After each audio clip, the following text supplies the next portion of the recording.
Ladies and gentlemen, a year ago, a man sets himself on fire in Tunisia, and the reverberations are felt throughout the entire Middle East. There were such excited anticipations. The famous historian Olivia Roy speaks about a post-Western Middle East. Many others, I'm sure your colleagues, Michael, spoke about the fact that finally democratization had reached the Middle East, that they were going to have some kind of Madisonian revolution, and that the Islamists had been sidelined. This was the fad of the moment. Now, Michael's stories, they're personalized stories. They may warm the cockles of your heart. I'm human, and of course that which is personalized moves me. However, here we're talking about strategy and national security. And on an individual and civilizational level, there's a danger of projection where we transpose our values and aspirations onto the other, in this case, the Arab world. Those against the motion contend that history is always linear. Uprisings would lead to revolutions. Revolutions would replace the old guard with its repressive security apparatus. A new guard would be focused on achieving technocratic reform. This new guard would promote liberalism and modernity. Ultimately, this new guard's orientation would be pro-Western. Yet revolutions can be hijacked, and history is not linear. The Mensheviks never thought that the Bolsheviks would hijack the next phase of the Russian Revolution. Those that cried out liberty and fraternity when storming the Bastille never thought that this historical momentum would culminate in the guillotine. A year ago, Islamists simply waited on the sidelines to reap the dividends that others sowed. Bin Laden himself expressed it was necessary to, quote, remain cautious and awake because all the gains it has achieved in this popular revolution are now and in the future exposed to thievery, robbery, and manipulation. The gains he referred to was the downfall of secular autocrats that enjoyed the support of the West in return for an artificial security that it guaranteed.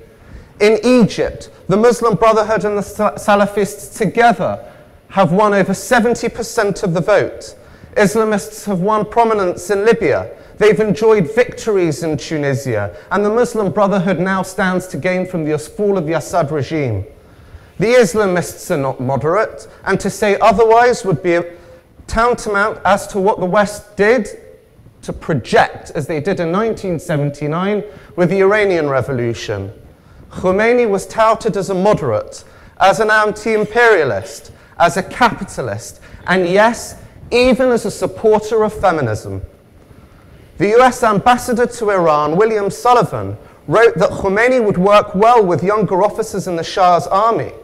There's Richard Falk, who's today at the UN, the quintessential tree hugger, who, at the time, published an article in the New York Times entitled Trusting Khomeini, and it was argued that he was surrounded by prominent, moderate politicians who had, quote, a notable record of concern for human rights.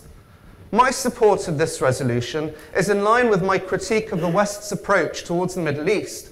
This approach has been very, very artificial and top-down, simply demanding elections and not supporting the forces of liberalization, as this was too financially draining and time-consuming.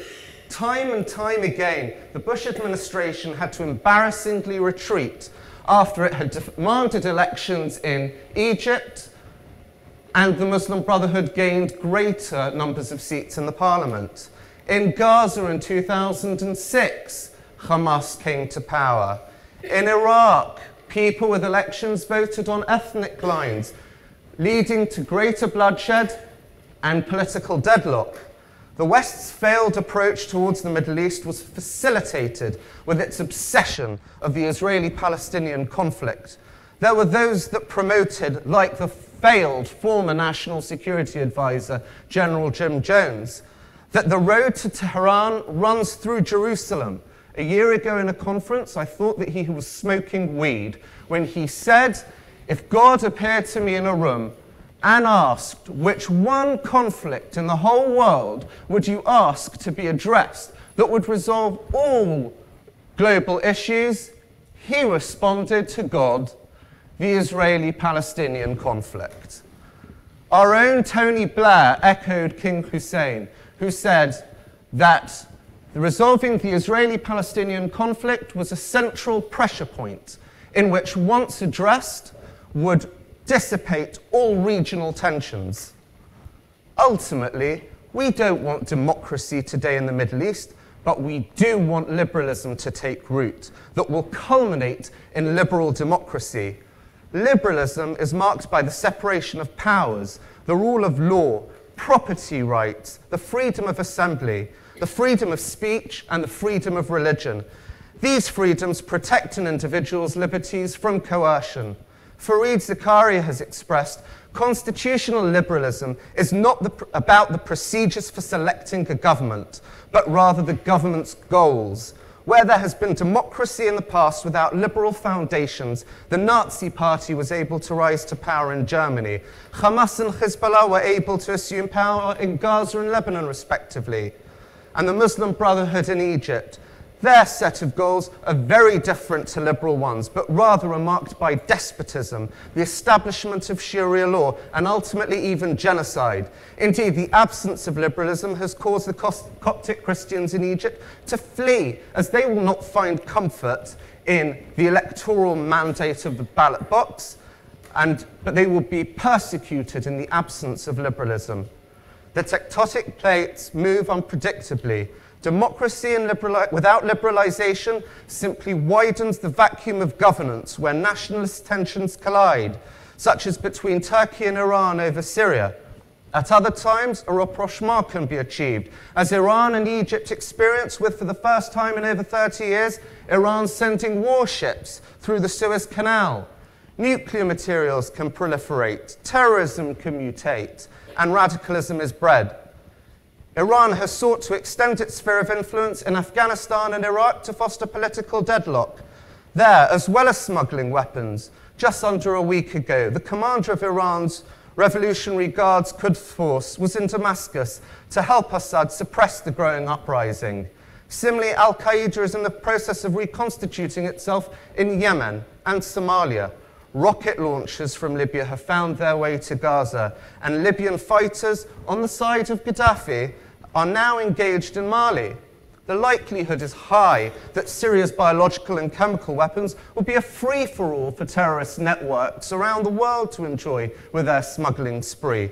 The same threat emerged with the collapse of the Soviet Union, as the black market was filled with conventional and unconventional weapons. The Islamist embrace of liberalism does not seem to be taking place, as Islamists value identity and resistance rather than growth. We don't see any of the Islamists advancing technocratic reform. Time and time again, Egypt has snubbed US as well as multilateral offers of aid in order to kickstart its economy. A new poll published by Gallup revealed that some 70% of Egyptians surveyed opposed the United States' economic aid to Egypt. When their economies and their societies stagnate and they don't embrace reform, what do we expect? Do we expect for them to speak the language of technocratic reform? No. They will once again focus on the great Satan of the United States and the little Satan that is Israel. In order for our security to merge with our ideals and aspirations, I urge to you today to vote in favor of this motion, that we exhort our policymakers to toil so that in our days we can see the advent of liberalization thrive in the Middle East. We can pray that afterwards, in the days of our grandchildren or our great-grandchildren, liberal democracy will finally take root in the Middle East. Thank you.